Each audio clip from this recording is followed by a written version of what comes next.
tahun 2021 diberlakukan passing grade. Nah, ini juga yang menjadi kontroversi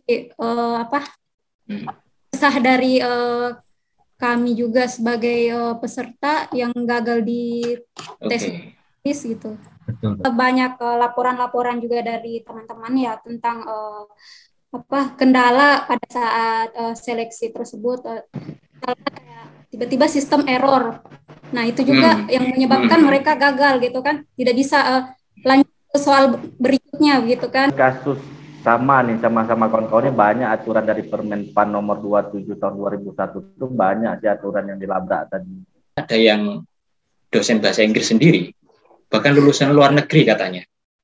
Ini tidak memenuhi passing grade di bahasa Inggris ya. Sebuah peraturan yang dikeluarkan antara Permenpan RB dengan kenyataan yang dilaksanakan oleh Kemendikbud memang bagi saya itu ada sesuatu yang dilanggar gitu loh Pak. Kondisi Indonesia sekarang lah, banyak aturan atau kebijakan itu sebenarnya bukan di aturan Permenpan aja, undang-undang aja sendiri banyak yang dilabrak.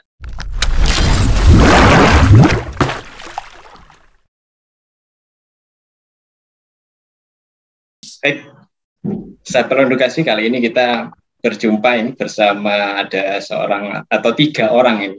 Baru pertama kali di sharing inspiratif luar edukasi ada 3 orang langsung, dan kebetulan 3 orang ini bukan orang sembarangan.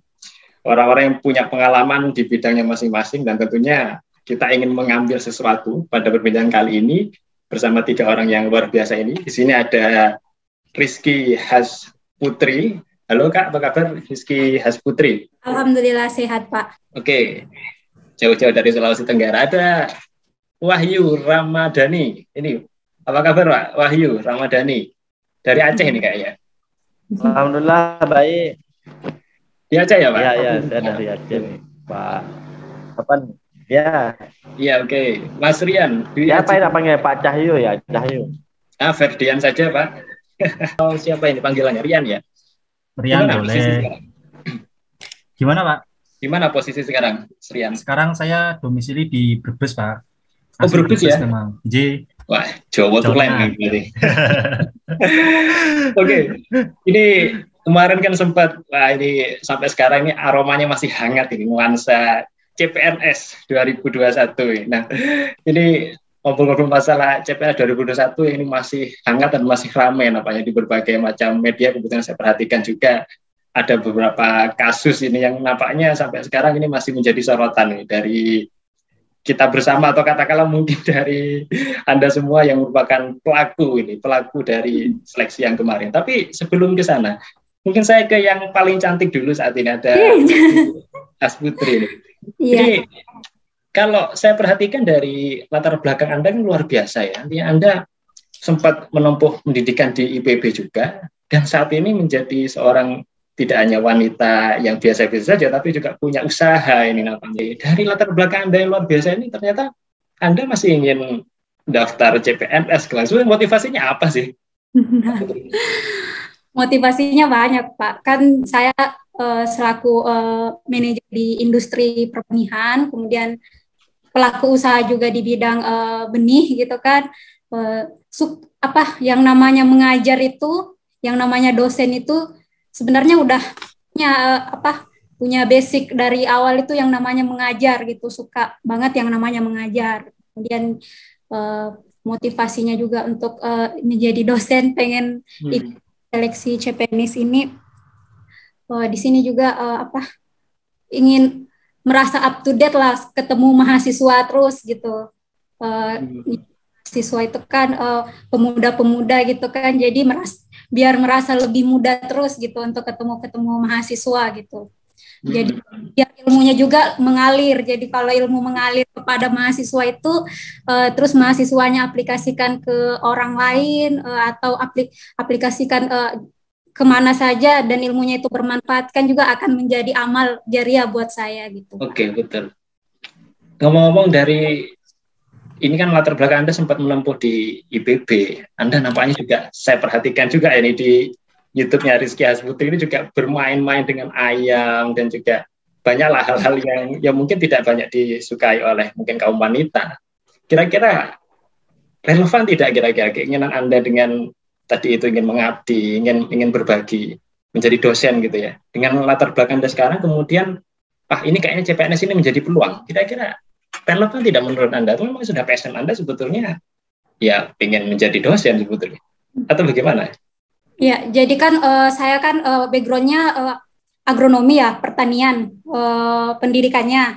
Kemudian kerjanya kerja di sebuah perusahaan swasta yang kerjasama dengan Kementerian Pertanian, juga sangat background-nya juga pertanian banget. Nah, adapun background saya usaha di bidang peternakan itu hanya sebagai usaha saja, Pak, usaha sampingan. Kemudian juga kan ada usaha pembibitan gitu kan. Nah, kenapa mau mendaftar sebagai CPNS dosen, kemudian yang saya daftar ini juga kan sesuai dengan jurusan saya gitu, Pak. Agroteknologi kan di salah satu kampus di Sulawesi gitu. Nah, seperti yang diketahui kampus yang saya tuju ini juga kebetulan dari segi sumber dayanya, dari segi masukan teknologi pertaniannya itu masih minim gitu.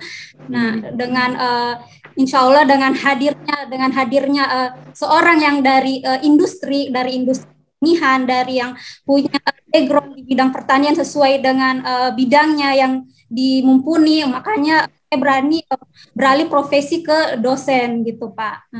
Nah, kebetulan kampus yang saya tuju itu sangat antusias dengan hadirnya ada satu-satunya pelamar yang industri, dan ternyata SDM yang seperti ini ya yang dibutuhkan, yang seperti saya gitu, Pak. Kebetulan juga waktu proses wawancara itu seluruh pengujinya itu sangat antusias juga, sudah semangat banget nih, udah ini nih calon kita yang kita butuhkan gitu. Oke. Tapi kemarin gagalnya itu di mana, Mbak Putri? Gagalnya kurang 1 poin, Pak, di bahasa Inggris. Bahasa Inggris ya? Oke. Ya. Selain alhamdulillah tinggi gitu kan, udah masuk peringkat, namun hanya kesandung di bahasa Inggris cuma 1 poin. Bahasa Inggris ya, oke. Lulusan IPB bahasa Inggrisnya kurang ternyata ini. Oke, tapi nanti saya akan tanya lagi nanti ya. Mungkin sebelum lebih lanjut ke Mbak Putri, sekarang ini ada salah satu juga tamu kita ini, Mas Rian Dwi Aji Saputra, asli Brebes ini. Wah, kalau dari logatnya Jawa Tulen ini. Mas Rian Dwi, ini kan Anda luar biasa juga ini. Saya kok hari ini dikelilingi oleh 3 orang yang memiliki CV yang luar biasa ini. Saya jadi minder sebetulnya. Mas Rian masih muda, Pak. Oke. Mas Rian ini Anda kan bidangnya di teknologi kejuruan ya, betul ya, Mas? Ya, betul. Dan sepertinya juga mengotak-atik masalah teknologi, dan Anda asli pemuda dari Jawa. Kemarin apa sih Mas Rian juga motivasinya? Apakah sama dengan Mbak Rizky Hasputri tadi untuk punya passion menjadi dosen, atau seperti apa kemarin? Iya, karena memang kan saya itu dari background S1 sendiri itu kan sudah pendidikan gitu, sudah pendidikan teknik mesin, kemudian saya lanjut kuliah S2 pun itu saya sambil mengajar di sebuah SMK menjadi guru produktif teknik mesin. Jadi dari situ sudah ada passion, Pak, mengajar, Pak. Makanya ketika saya lulus S2 kemudian ada lowongan untuk daftar CPNS, ya pasti saya kejar itu untuk melamar di lowongan CPNS formasi dosen. Padahal untuk formasi saya sendiri, misal saya ingin menggunakan formasi S1 pun ada lowongannya, cuma karena memang passion saya di bidang pendidikan, kebetulan ada formasi dosen, maka saya masuk di situ, seperti itu. Iya, oke. Mas Rian, Anda kan juga ini ya, kalau tidak salah saya ini juga mengajar sebagai tutor di UT juga gitu ya? Iya, betul. Artinya di sini kan di pendidikan tingkat tinggi juga sudah punya pengalaman sebelumnya. Tapi kalau mungkin boleh bisa dijelaskan ya Mas Rian, mungkin bisa di-sharingkan. Anda dengan posisi saat ini sekarang ini masih ada sesuatu yang ingin dicapai lagi dengan ikut CPNS kemarin, atau ada sesuatu yang tersirat barangkali ini? Mungkin mau melamar anaknya siapa barangkali? Atau belum nikah ya Mas? Mungkin kan keren kalau jadi dosen mungkin gitu ya. Iya. Tentunya kan apa ya, ketika saya ya Pak sudah memantapkan hati ingin menjadi dosen, kan tentunya ada beberapa hal yang memang ingin dicapai. Ya, salah satunya adalah jenjang karir mungkin ya Pak di dosen ya Pak. Kalau misal saat ini saya posisi sebagai tutor kan ya hanya sebagai tutor, saya nggak ada karirnya gitu Pak. Tapi ketika harapan saya ketika saya bisa masuk di CPNS dosen, ya itu tentunya ada jenjang karir yang jelas seperti itu ke depan. Makanya bagaimanapun saya mengejar itu. Seperti ya, itu. oke. Artinya memang ada kalangan ini ya yang menyampaikan bahwa memang kalau menjadi dosen ada jenjang karir yang tetap. Iya. Tapi kalau saya melihat dari penjelasan dari Mas Rian tadi, bahwa saya sebetulnya lebih kepada bagaimana jenjang karir itu ada sesuatu yang bisa kita manfaatkan untuk bisa lebih bermanfaat, barangkali yang begitu ya. Betul, bisa betul, diberikan. Betul. Apalagi kan menjadi dosen itu kan pergaulannya juga dengan mahasiswa yang mereka adalah orang-orang ya. yang siap pakai di dunia kerja, yang gitu ya. Betul. Oke, Mas Rian, ini sama mungkin dengan Mbak Putri atau beda kemarin? Kemarin gagalnya di mana nih Mas Rian? Sama Pak, di bahasa Inggris itu. Bahasa Inggris juga ya? Sama. Juga. Ya. Bahasa Inggris juga. Wah, ini ternyata Ini sama alumni aja ya. mana? Alumni mana S2-nya? Saya S2-nya alumni UNY, Mbak Putri. UNY ya? UNY Iya. Jogja. Bilang lagi tuh, alumni UNY ya gimana? Atau mungkin mungkin karena Mas Rian asli Brebes, jadi mungkin bahasa Jawanya yang lebih dominan. Ini dominan mungkin. Barangkali yes, ya gitu ya. Iya, mungkin seperti itu Pak. Karena pada saat mengerjakan itu sebenarnya saya yakin benar 6 atau 7. Kok pas muncul nilainya itu kok cuma benar 1 gitu loh Pak. Benar 1.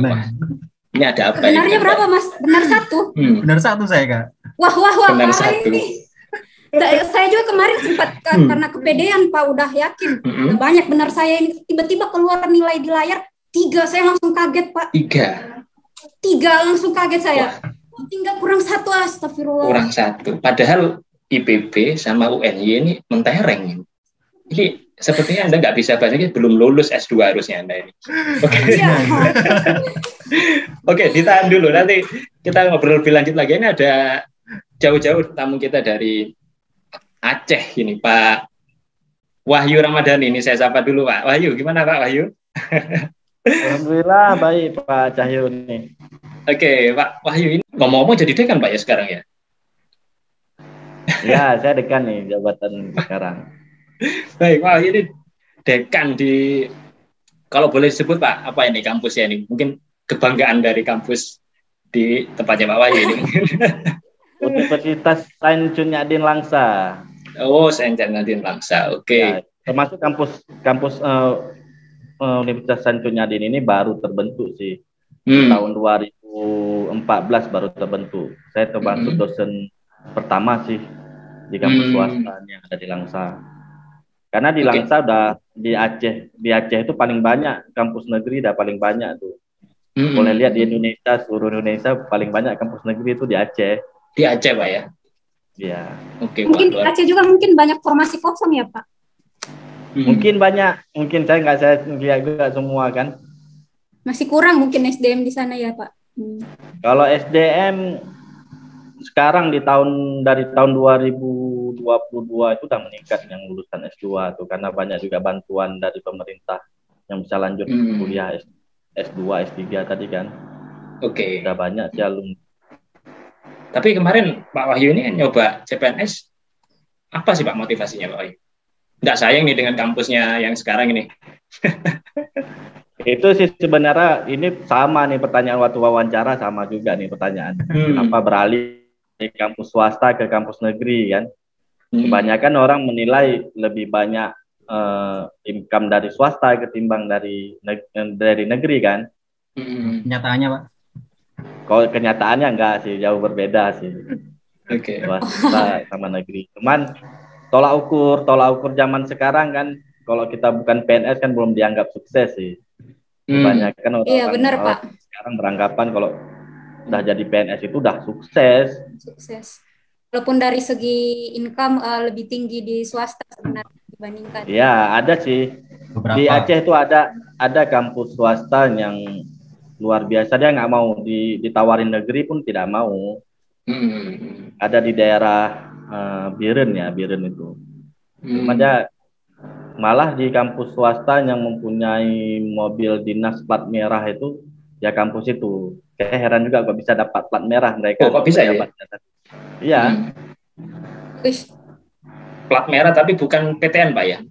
Bukan PTN tapi PTS. Gitu. PTS ya. Oke, Pak Wahyu, ini Anda kan juga sudah menjadi seorang dekan dan seterusnya. Pada akhirnya Anda coba kan kemarin peruntungan di CPNS. Ternyata belum berhasil. Kalau nyoba saya lama sih. Saya lama ya? Coba CPNS itu dari tahun 2007, dulu masih tamat SMA. Saya coba tamat SMA itu pertama saya coba di Menkumham. Dulu kan ada formasi untuk SMA itu sambil kuliah saya S1. Setelah selesai S1 saya coba dengan formasi yang sama juga di Menkumham tapi pakai S1 hukum juga di tahun 2012 itu di tahun 2012. 2012, oke. Dulu bisa bingung saya jawabnya ada keberapa nih. Cuma keberuntungan aja belum memihak. Oke. Sampai tahap apa ini yang barusan kemarin ini? Sama juga sama ini. Sama yang bahasa Inggris. Kita nih, bahasa Inggris juga saya nggak lewat. Ada 2 poin. 2 poin ya. Oke, 2 poin bahasa Inggris. Padahal kan kalau ngomong bahasa Inggris, kalau kita dari dosen ini kan dari awal masuk dosen pun kita udah memiliki TOEFL gitu. Iya. Betul. Bukan lagi dari dosen Pak, dari kita kuliah S2, dari kami kuliah S2 udah ada yang namanya TOEFL. Betul. Makanya saya kan kalau dibilang sama lulusan ini lulusan hebat semua nih kan. Saya bilang kampus swasta di Medan sih, saya dulu kuliah kampus swasta juga. Cita-cita sih belum ada, awal jadi dosen tuh belum ada. Cuman mencari peluang lebih besar aja dulu, para pencari kerja ya. Mencari peluang lebih besar di tahun 2011 itu belum banyak orang yang mau jadi dosen, itu belum ada sih. Iya, oke. Dulu saya awal dulu tamat S1 saya dulu bekerja di bank sih dulu awalnya. Sempat di bank ya Pak ya? Ya sempat di bank. Oke. Jadi menghilangkan penghasilan lumayan besar juga sih sebenarnya, beralih dari dari bank ke dosen tuh menghilangkan penghasilan lebih besar. Ya kalau dari dosen kita berharap ilmu yang kita berikan sama orang itu bisa bermanfaat aja gitu. Oke. Lebih ke amal ibadah sebenarnya ya. Iya. Seorang pendidik itu kan cari amal ibadah. Iya betul.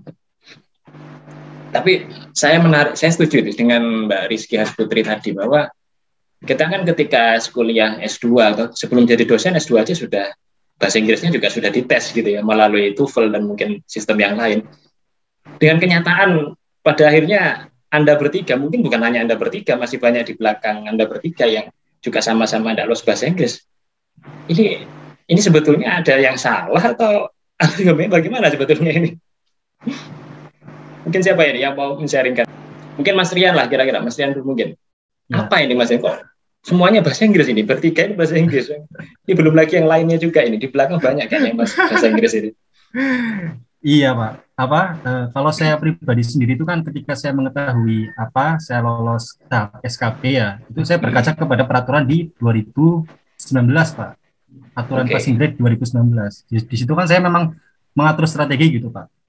Saya lihat di tahun 2019 ternyata hasil yang masih sangat sedikit itu di bahasa Inggris. Makanya saya coba kejar untuk di materi-materi yang lain, literasi bidang, dimensi psikologi, kemudian ada satunya lagi yang Tridharma itu ya.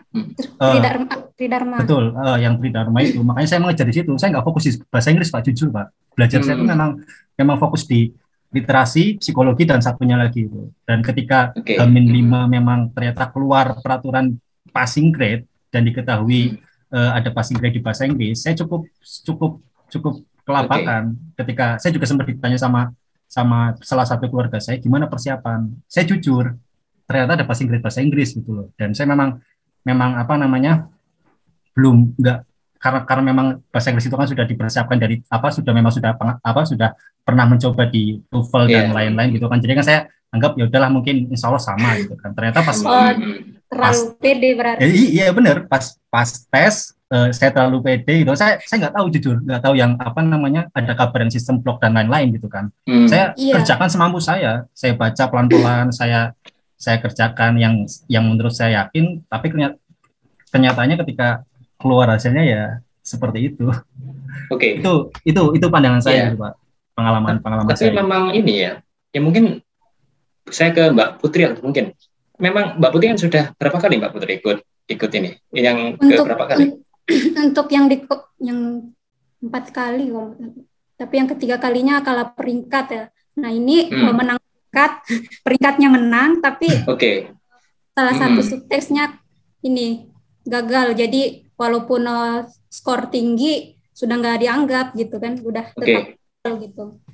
Tapi memang benar ya bahwa dulu yang katanya Mas Rian tadi bahwa di 2019 ada hampir sama lah katakanlah muatan tesnya, tapi dulu tidak ada passing grade dan sekarang ada passing grade, begitu ya Mbak Putri? Iya Pak, waktu tahun 2019 itu enggak ada passing grade untuk bahasa Inggris. Nah, tahun 2021 diberlakukan passing grade. Nah, ini juga yang menjadi kontroversi kisah dari kami juga sebagai peserta yang gagal di tes Inggris gitu.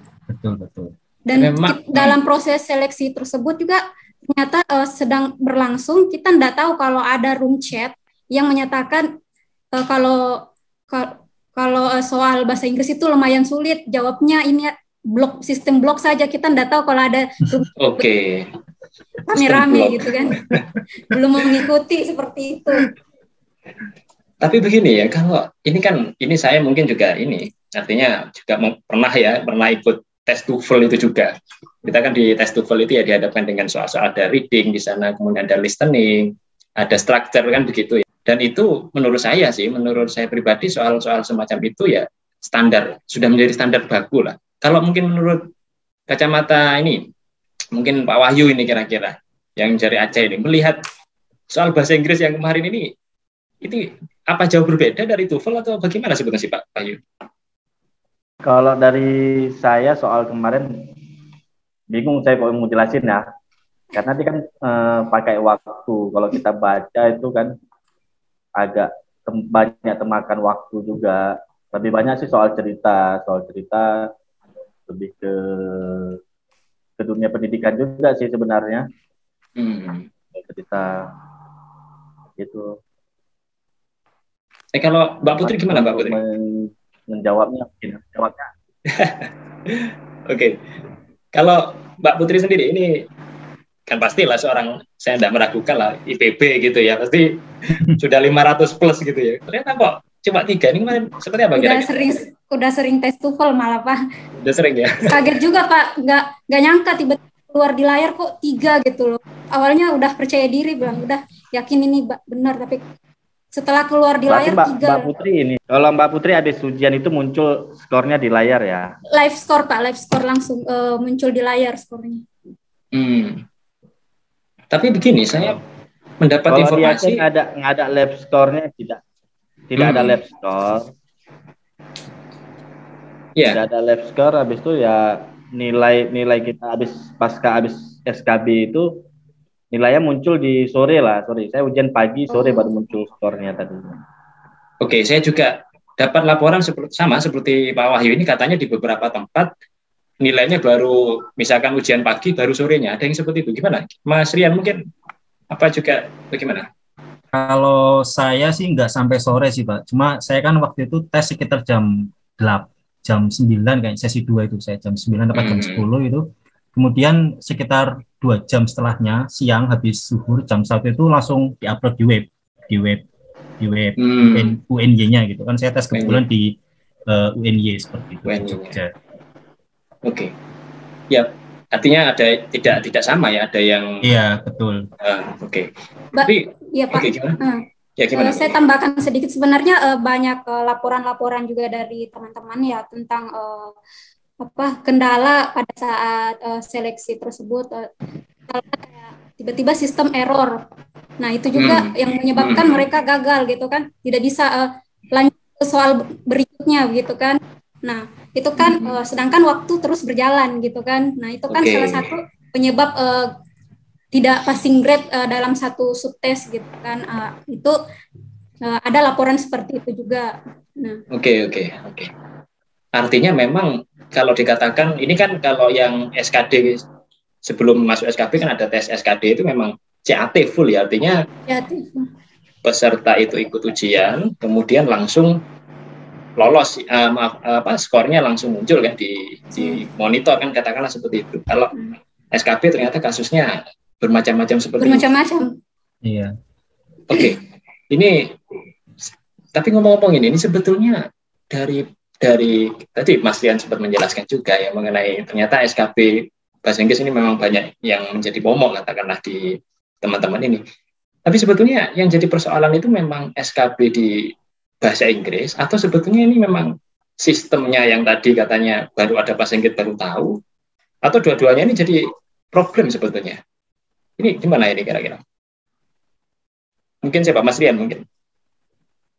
Ya, kalau saya sendiri sih kalau misal saya memang melihat beberapa diskusi di room chat terkait CPNS, pelaksanaan SKB CPNS tahun ini gitu ya, terkait bahasa Inggris, memang ada beberapa poin yang dikeluhkan oleh peserta.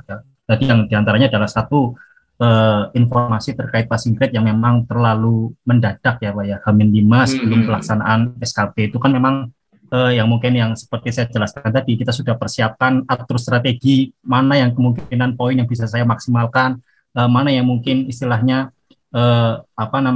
perlu saya gembleng biar poinnya maksimal, itu kan sudah dipersiapkan jauh-jauh hari ya, kalau bagi saya gitu. Saya sudah mempersiapkan rencana itu, dan pengumuman passing grade H-5 itu juga termasuk yang mengganggu bagi saya gitu Pak. Terus kemudian memang saya mendapat ketika saya baca-baca keluhan dari beberapa peserta, memang ada yang mengeluhkan terkait sistem error, meskipun saya sendiri tidak mengalami keeroran tersebut Pak, tapi memang ada beberapa peserta yang mengeluhkan sempat keluar dari sistem, kemudian coba masuk lagi ternyata sudah tidak bisa mengerjakan atau kembali ke awal, tapi waktunya sudah berkurang, ada yang seperti itu. Memang ada yang seperti itu. Kalau yang seperti ini pasti merugikan ya, artinya waktu berjalan ternyata error gitu, dan ini kan tidak bisa. Oke, ini begini ini Mbak Putri dan teman-teman sekalian, Mbak Wahyu dan Mas Rian, bahwa kan ternyata tadi saya sempat menyimak apa yang disampaikan Mas Rian, H-5 ternyata ada pengumuman SKB. Nah, sebetulnya H-5 ada pengumuman SKB ini maksudnya passing grade ya, passing grade untuk SKB. Tapi sebetulnya passing grade ini kalau yang saya ketahui juga ya, ini kan SKD biasanya ini kok bisa kemudian di SKB ini ada cara ini? Biasanya kan begitu kan? Atau mungkin Pak Yan bisa tampilkan itu apa? Share screen itu yang lagi bukan dibumingkan, yang lagi dibahas sama TMS bahasa Inggris itu, yang share screen up. Coba bisa share screen atau dijelasin. Yang passing grade itu? Ada data yang mau disampaikan? Tabel passing grade mungkin dengan yang diagram yang ramai diperbincangkan peserta. Oh ya, sebentar ya, saya coba bantu share screen. Salah satu perbandingan waktu dengan diagram mungkin. Oke. Ini yang 2019 ya. Sudah terlihat? Oke, terlihat. Silakan, Mas. Oh iya. Ini yang 2019 ini yang di bawah, Pak. Kemudian yang 2021 ya, ini yang di atas. Jadi memang yang waktu 2019 memang untuk literasi bidang ya atau tridharma dan bahasa Inggris memang tidak ada passing grade. Oke. Ya, dan waktunya pun dari segi waktu ini cukup panjang ya Pak ya. Bahasa Inggris bisa kita lihat di 2019 itu 30 menit ya kan. Tapi ketika di 2021 ini kita hanya dikasih waktu sekitar 20 menit. 20 menit, oke. Betul. Lebih pendek ya berarti. Iya, lebih pendek. Ini khusus yang bahasa Inggris itu Pak. Oke. Seperti itu. Dan waktu secara keseluruhan pun antara 2019 dan 2021 memang berbeda itu Pak. Kalau kita total ini kan yang 2019 kan sekitar berapa ini? 20, 30, sekitar 1,5 jam mungkin lah ya, 2 jam mungkin ini. Tapi ketika yang di 2021 ini kurang lebih ya 90 menit.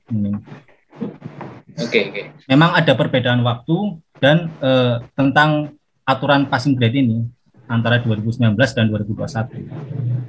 Melihat dari apa yang dipaparkan oleh Mas Rian ini dengan kondisi yang seperti ini sebetulnya apa ini makna dari ini Mbak Putri? Apakah memang ini ingin dalam tanda kutip ya menjegal oknum-oknum tertentu ini misalkan, atau memang ada yang tidak beres ini dengan sistem yang atau dengan mekanisme yang disampaikan oleh pemerintah ini? Bukan tidak beres sebenarnya. Menurut saya ini terlalu dadakan gitu kan Mas, karena prosesnya di peraturan passing grade dan peraturan baru yang ditetapkan ini boleh dikata proses seleksi H-5 ya sebelum SKB gitu kan. Kami jadi boleh dikata kurang strategi mungkin bagi peserta gitu. Terus dari segi waktu juga kita lebih dipersempit, jadi lebih dikurangin kan waktunya tahun 2021. Jadi rasa kurang fair gitu kan dari 2019 ke 2021 gitu. Nah, yang jadi pertanyaan kami apakah dengan aturan baru tersebut ini yang di 2021 apakah sudah diuji cobakan kepada peserta gitu. Peserta sebelum diteskan kepada peserta CPNS gitu. Seperti itu. Iya. Artinya memang kalau kita ini aja ya di sekolah itu biasanya kan mau ada perubahan kurikulum diuji cobakan dulu ya, perubahan peraturan supaya nanti terbiasa dan paham lah nanti apa yang dilakukan di lapangan. Ini kalau saya lihat ini kemudian soalnya ini durasinya dikurangi. Tapi kira-kira di lapangan ini kan logika sehat kita biasanya kalau ada aturan yang ini waktunya dipercepat dan sebagainya, biasanya ini mungkin nanti soalnya akan mungkin ratingnya dikurangi lah, grade-nya levelnya kira-kira. Itu seperti itu atau sebetulnya sama saja Mas Rian atau malah lebih sulit? Dari pertanyaan Pak Firjan mungkin Mas Rian bisa ini kali ya tampilin perbedaan hasil 2019 ke 2021. Kelihatan? Iya, silakan, kelihatan. Ya, jadi memang apa Pak tadi ya terkait kemungkinan level soal yang diturunkan atau apa antara yang 2019 dengan yang 2021. Sebenarnya saya jujur nggak tahu tipikal soal yang di 2019 itu seperti apa, apakah sama dengan yang di 2021 ataukah berbeda yang sangat jauh dengan yang antara yang tahun sebelumnya dan tahun sekarang. Cuma memang kalau saya kaji dari hasil nilai di tahun 2019 itu memang hasilnya pun sama Pak, antara 1, 2, 3, 4, 5, 6 itu hasil yang didapatkan sama seperti yang didapatkan di tahun 2019, sama yang didapatkan dengan yang tahun 2021. Jarang sekali nilai peserta yang mendapatkan nilai di atas 10 itu Pak. Itu jarang, sangat jarang itu. Kalau bisa kita lihat di sini kan ini kan yang di 2019 itu yang di bawah ini Pak. Ini kan yang mendapatkan paling banyak itu mendapatkan nilai 8 ini, ya warna biru ini. Yang biru ya. Cuma kan memang yang dapat nilai 1, 2, 3, 4, 5 itu kan juga banyak. Bahkan yang di tahun 2019 itu ada mungkin ada sekitar 165 peserta yang dapat nilai 1 pun mungkin ada yang lolos ini dari 165 peserta CPNS Kemendikbud tahun 2019 mendapatkan bahasa Inggris dengan nilai 1 itu kemungkinan ada yang lolos karena nggak ada aturan PG di 2019. Bahkan yang dapat nilai 18, 17 itu kan sangat sedikit sekali tuh. Kita lihat di tahun hampir sama lah grafiknya, hampir sama ini. Kita lihat di 2019 dan 2021 ini hampir sama grafiknya seperti itu. Jadi mungkin kalau kita kaji dari hasilnya, kemungkinan sih soalnya sama. Kemungkinan, levelnya sama. Cuma memang di 2021 ini kita dipangkas lagi waktunya yang sebelumnya 30 menit, kita di 2021 hanya mendapatkan waktu sekitar 20 menit seperti itu. Ditambah lagi ada passing grade-nya ya. Nah, betul. Tambah lagi passing grade. Oke. Jadi ya. Baik, ini saya juga ngamati ini nanti kita pastikan kita tampilkan ya, nanti kita tayangkan data ini menarik bahwa lihat dari warnanya pola grafiknya ini relatif mirip di antara 2021, tapi ternyata yang hari ini atau yang 2021 ini lebih banyak dari kalangan teman-teman sekalian ini yang gugur ini mempermasalahkan dari ternyata durasi waktunya dipersempit, ada passing grade yang seharusnya mungkin sebelumnya belum diterapkan yang tahun sebelumnya gitu ya. Oke, ini dari data ini berlaku untuk bahasa Inggris ini atau mungkin untuk yang sub-sub yang lain, mungkin ada yang punya data teman-teman. Ini bahasa Inggris ini. Bahasa Inggris ya Mas, bahasa Inggris. Ya. Bahasa Inggris ya. Bahasa Inggris. Bahasa Inggris. Oke. Baik, ini ngomong-ngomong ini saya mungkin akan bertanya dulu ini ke pakar hukum ini. Ini Pak Wahyu ini ada seorang dekan dari Fakultas Hukum. Ini mencermati fenomena seperti ini. Ini saya punya informasi juga ini Pak Wahyu, ada Permenpan ya nomor 27 tahun 2021 ya kalau tidak salah. Ini menyebutkan bahwasanya ternyata nilai ambang batas itu untuk SKD. Ya, betul. Nah, ternyata dari peristiwa yang tahun 2021 ini juga untuk SKB juga diterapkan. Ini sebetulnya bagaimana dari kacamata hukum ini Pak Wahyu? Kalau saya lihat sih, karena peristiwa CPNS tahun 2021 ini, nggak salahnya cuma Kemendikbud aja menggunakan passing grade di SKB itu. Yang lain tidak menggunakan passing grade. Kurang tahu juga, saya nggak saya cari juga datanya kan. Saya cuma Kemendikbud aja tadi. Kemendikbud saja yang menerapkan. Oh, artinya instansi yang lain tidak menerapkan. Kalau kita bilang ya tidak. Yang lain saya nggak dapat informasi, cuma Kemendikbud aja sih. Oke. Kalau ini sebetulnya dari mungkin penerawangan ini, penerawangan dari Pak Wahyu nih katakanlah sebagai seorang praktisi hukum, dengan kondisi seperti ini yang Permenpan tadi nomor 27 tahun 2001 ini sebetulnya ada norma yang dilanggar tidak ini Pak Wahyu? Kira-kira ini mungkin dari penyelenggara ini. Dari kasus sama kawan-kawannya banyak aturan dari Permenpan nomor 27 tahun 2001 itu banyak sih aturan yang dilabrak tadi. Dari awal pengumuman pelaksanaan SKD yang seharusnya 14 hari sebelum pelaksanaan, tapi diumumkan 5 hari dan 1 minggu baru diumumkan pelaksanaan SKD. Itu dilanggar juga. Habis itu kalau di saya menggunakan ujian itu menggunakan seharusnya kan menggunakan sistem chat BKN. Tapi kenyataannya bukan pakai sistem chat BKN, tapi miliar yang digunakan. Banyak sih sebenarnya aturan-aturan yang dilabrak sama Kemendikbud tadi. Oke.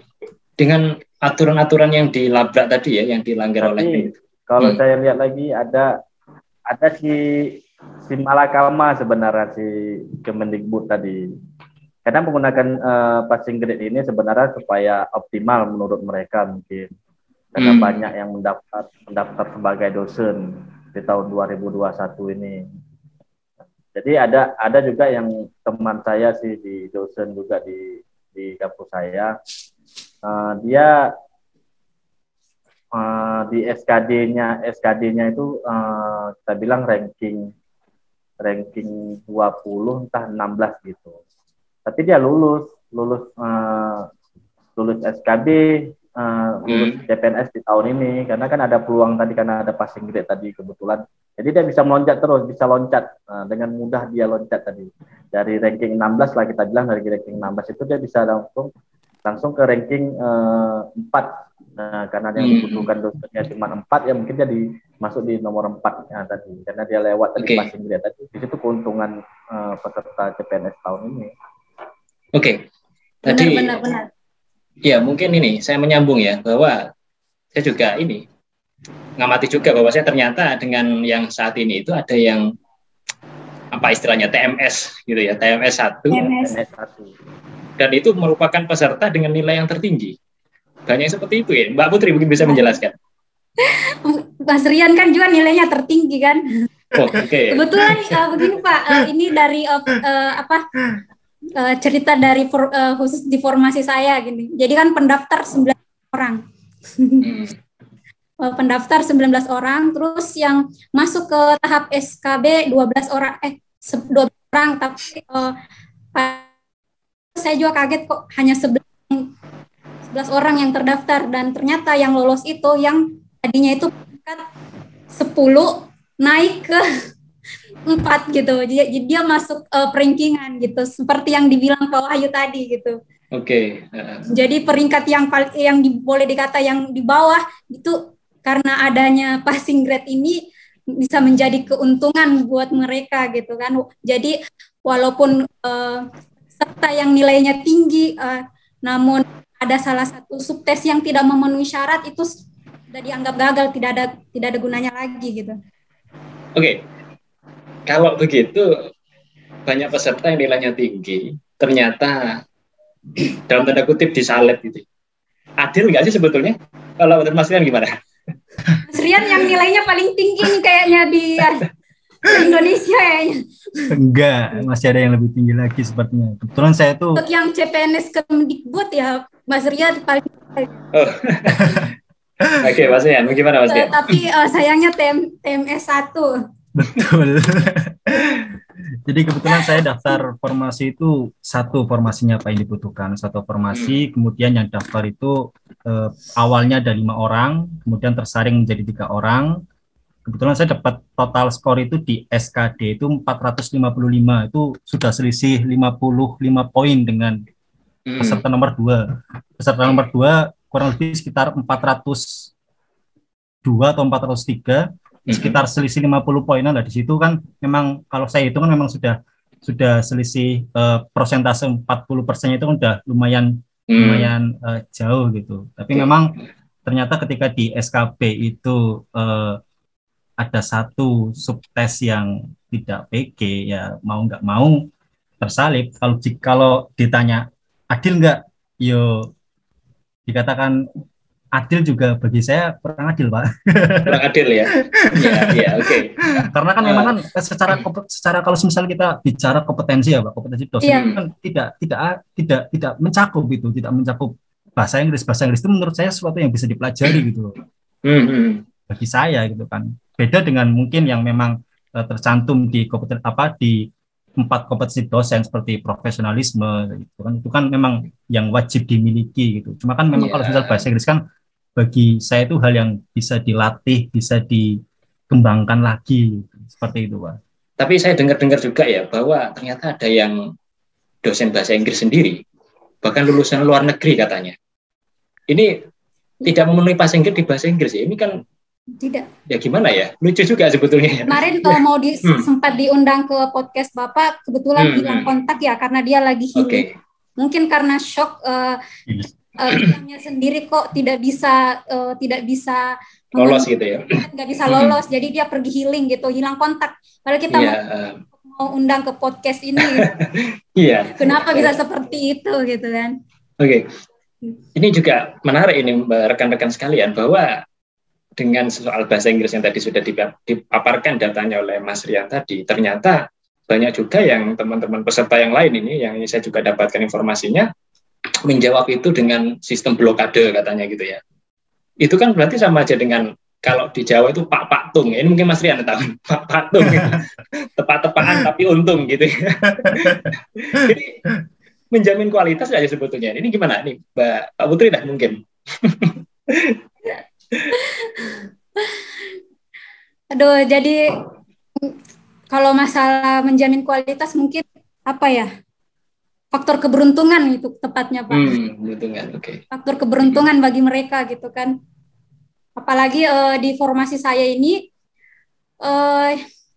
belum ada masukan teknologi untuk yang seperti mereka inginkan gitu kan. Nah kebetulan saya pelamar yang mereka inginkan gitu, dan kebetulan di Pemda yang ini sedikit bercerita dulu Pak, sekilas ya. Jadi kebetulan di Pemda tersebut itu ada programnya di pemerintah tentang pengembangan yang nantinya akan jadi sentra produksi jagung hibrida kan. Nah kebetulan itu yang mereka butuhkan itu SDM yang profesional di bidang itu. Nah gitu. Nah kebetulan salah satu kampus tersebut itu juga belum ada dosen yang yang seperti itu, yang kualifikasinya yang seperti itu, kualifikasinya seperti itu kan. Nah sedangkan lawan-lawan saya itu boleh dikata ya belum ada pengalaman dari hal tersebut yang diinginkan dari pihak kampus dan dari pemerintah daerah setempat gitu kan. Nah dari hal tersebut itu saya dari proses itu saya udah siap dari teknologi mesin-mesin apa semua saya udah siap gitu kan, udah sampai kemarin juga kesana kemari naik pesawat gitu kan, kesana kemari udah urus pekerjaan di industri, terus urus pengembangan nanti di Sulawesi, bagaimana industri perbenihan di Sulawesi nanti pengembangannya, dan ditambah kerjasama dengan pihak kampus yang saya tuju, dengan pemerintah daerah yang saya tuju gitu kan. Nah dengan adanya hal tersebut yang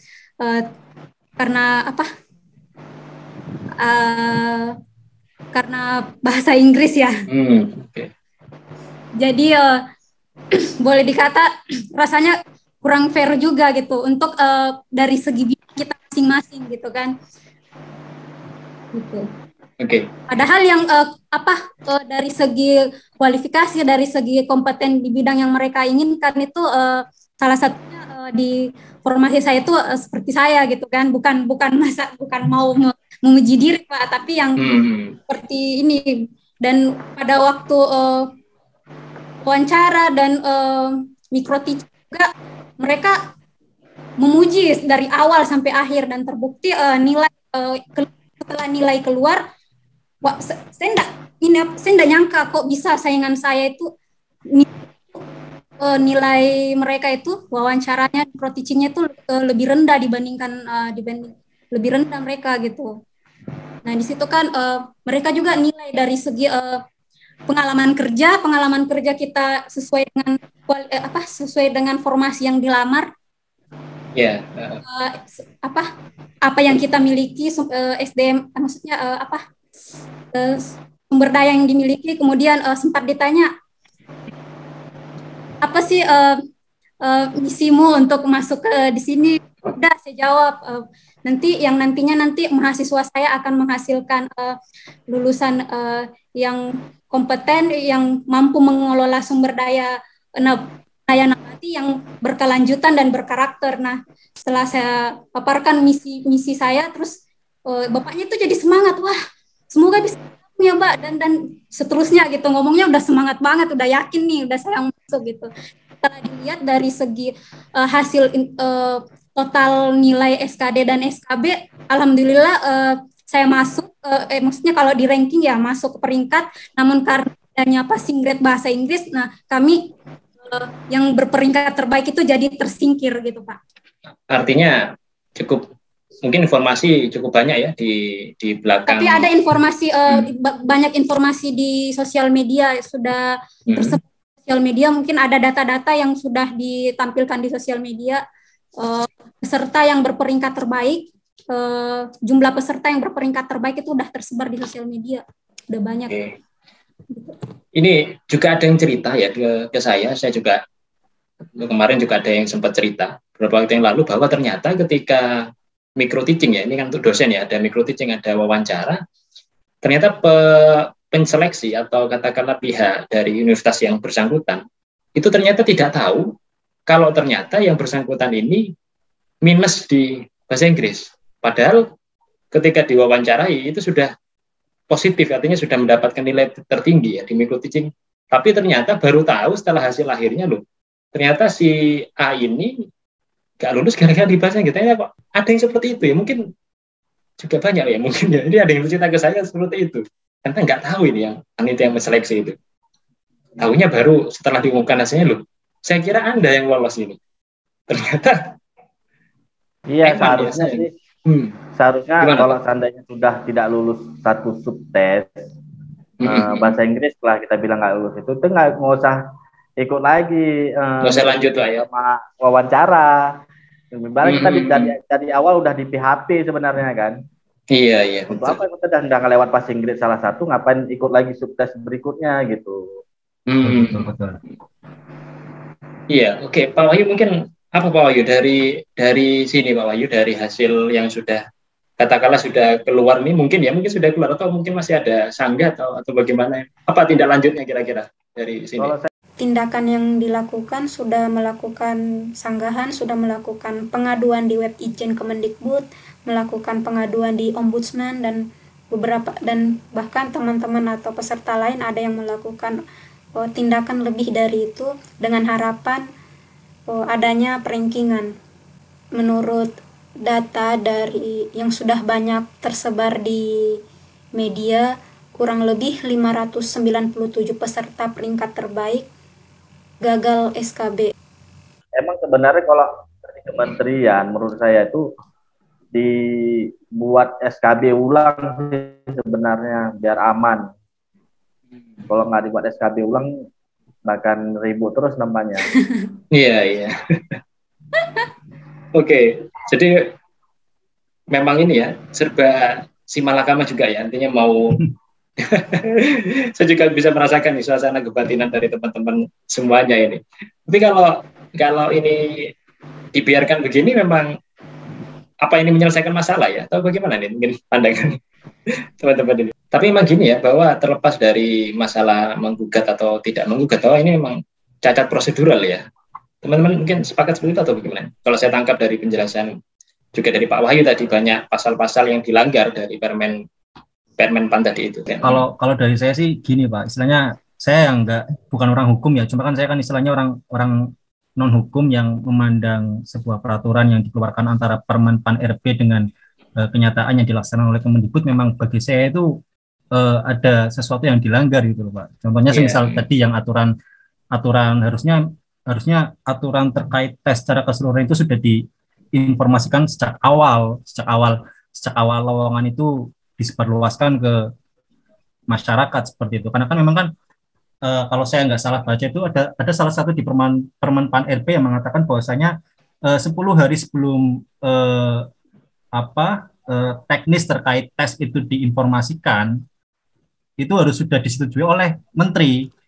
Berarti kan logikanya kan aturan antara SKB itu kan sudah ditentukan seharusnya, logikanya itu loh Pak. Kalau 10 hari sebelum lowongan harusnya sudah ditandatangani oleh menteri atau disetujui oleh menteri, harusnya kan memang teknisnya itu harus sudah ada terlebih dahulu. Cuma kok kenapa Kementerian Pendidikan itu yang terkait PG dan waktunya itu terkait SKB itu baru diinformasikan di H-5, kenapa nggak di awal? Seperti itu yang pandangan saya sebagai orang non hukum, saya sebut itu melanggar itu. Cuma saya juga nggak tahu pandangan kementerian seperti apa, saya juga nggak tahu seperti itu. Itu pandangan saya sebagai peserta seperti itu.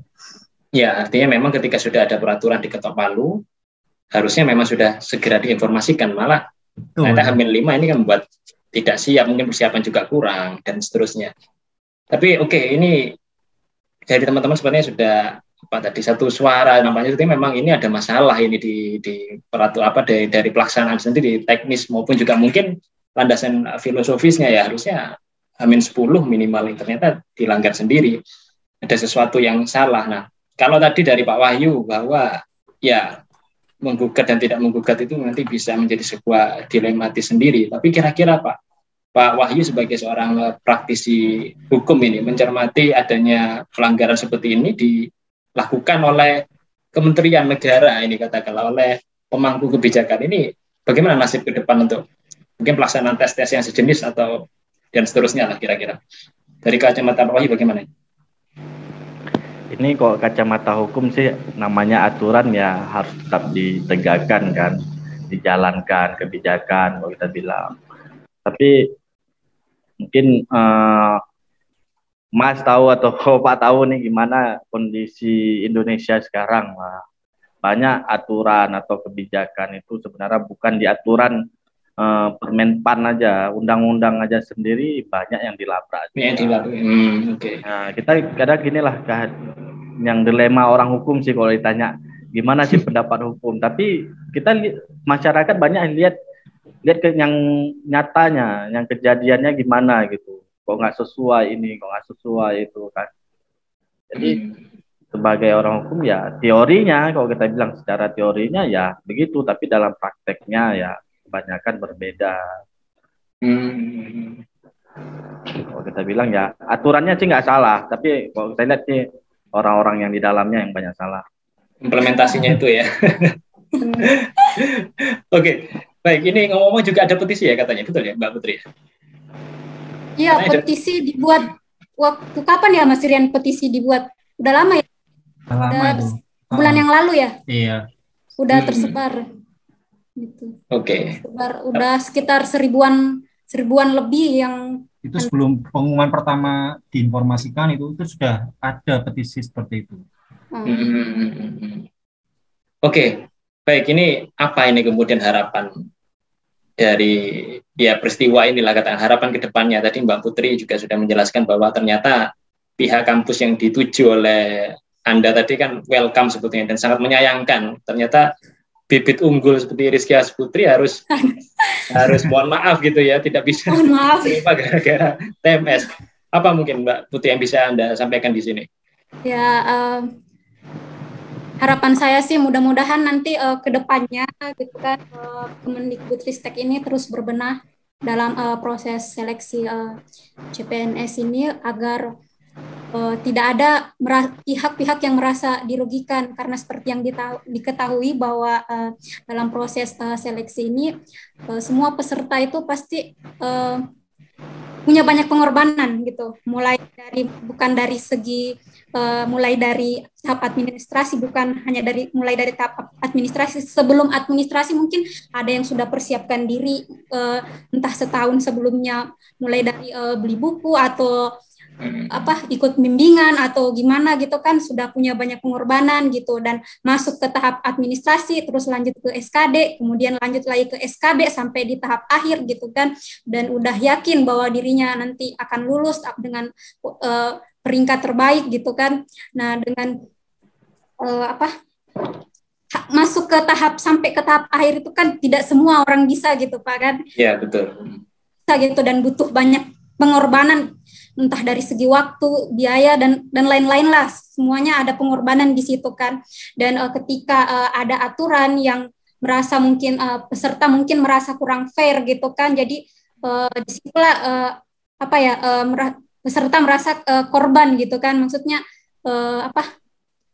merasa dirugikan, ada pihak yang dirugikan. Intinya semoga nanti Kemdikbud akan terus berbenah, dan mungkin juga kalau ada karena lagi ribut-ribut juga di media tentang ada kecurangan mungkin atau micro teaching atau wawancara, mungkin mudah-mudahan juga nanti Kemendikbud Ristek kedepannya bisa terus berbenah bagaimana caranya agar tidak ada lagi celah untuk berbuat curang gitu kan. Jadi yang terekrut benar-benar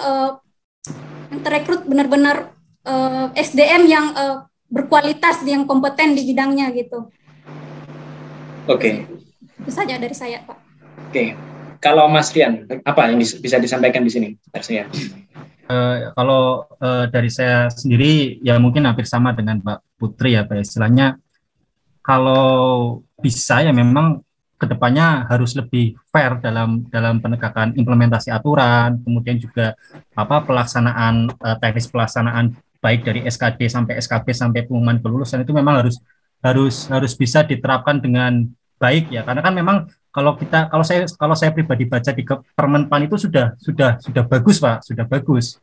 Cuma kok kenapa ketika diimplementasikan itu memang ada hal yang hal yang cukup merugikan bagi peserta seperti itu. Apalagi seperti yang tadi dikatakan oleh Mbak Putri, kita ya banyaklah yang berkorban baik waktu, tenaga, dana mungkin, bahkan ada yang teman-teman dari daerah itu sampai menempuh perjalanan kurang lebih 6 jam, 7 jam hanya untuk ikut tes SKB seperti itu, Pak. Bahkan ada beberapa kawan-kawan lagi yang katanya sampai cuti pekerjaan itu untuk ikut SKB. Dan kalau kita tilik lagi itu bahkan ada yang sampai meskipun sudah dinyatakan gagal di bahasa Inggris itu ada yang sampai booking hotel itu mau untuk wawancara, untuk micro teaching itu benar-benar maksimal sekali itu perjuangannya itu. Mereka kebetulan teman-teman saya juga banyak yang booking hotel. Iya. Kebetulan bahkan ada yang booking ini satu warkop, satu ini. Betul. Itu menurut saya effort yang luar biasa udah maksimal gitu kan. Banget itu rasanya itu. Meskipun mereka sudah sadar gagal di bahasa Inggris, mereka tetap mencoba maksimal. Itu kan suatu effort yang seharusnya bisa dihargai lah. Seperti itu. Apalagi ketika ada teman-teman yang saya dengar itu ada yang error sistemnya, itu kan kesalahan sistem, bukan kesalahan kita sebagai peserta. Itu sangat disayangkan ketika diabaikan seperti itu. Saya harap itu lebih bisa istilahnya kementerian ataupun panitia CPNS Kemendikbud harus bisa lebih memperhatikan hal seperti itu sehingga tidak ada lagi yang merasa dirugikan ataupun ada kecurangan yang dilakukan seperti itu. Ya, baik. Ini menarik ya dari apa yang disampaikan Mbak Putri dan Mas Rian. Sebelum saya ke Pak Wahyu, yang mungkin sebagai ujungnya nanti yang ingin saya juga mungkin sama ya, berikan ulasan apa statement point yang bisa disampaikan di sini. Ternyata ada yang menarik tadi sudah tidak lolos ya di bahasa Inggris, mungkin juga di sub yang lain masih ikut untuk wawancara dan ikutnya, berarti kan PHP dong kalau begitu.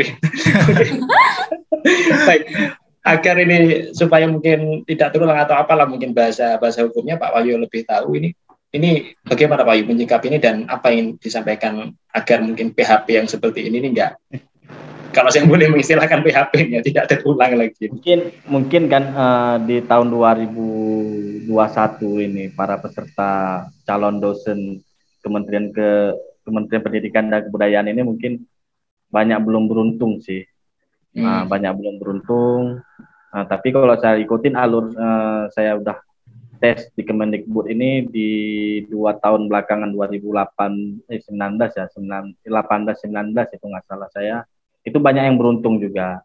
Bahkan yang nggak lewat SKD pun bisa jadi CPNS di tahun 2019 nggak salah saya. Ada pakai sistem rankingan. Jadi ada kebijakan dari kementerian itu yang banyak bisa menguntungkan bagi orang. Mungkin di tahun ini kebijakan itu tidak memihak kepada kita. Oke, baik. Tapi saya yakin Anda semua bertiga ini orang-orang hebat yang punya kompetensi masing-masing. Baik, terima kasih atas kesempatan yang luar biasa sharing dari Mbak Rizky Hasputri, Mas Rian Dwi Saputro, Wahyu Ramadhani. Semoga kita semua sukses ya ke depannya dan sampai jumpa mungkin bisa ketemu nanti di suatu ketika ya di forum yang lebih intens lagi, yang lebih bersahabat lagi. Baik, saya cukupkan. Assalamualaikum warahmatullahi wabarakatuh. Waalaikumsalam warahmatullahi wabarakatuh.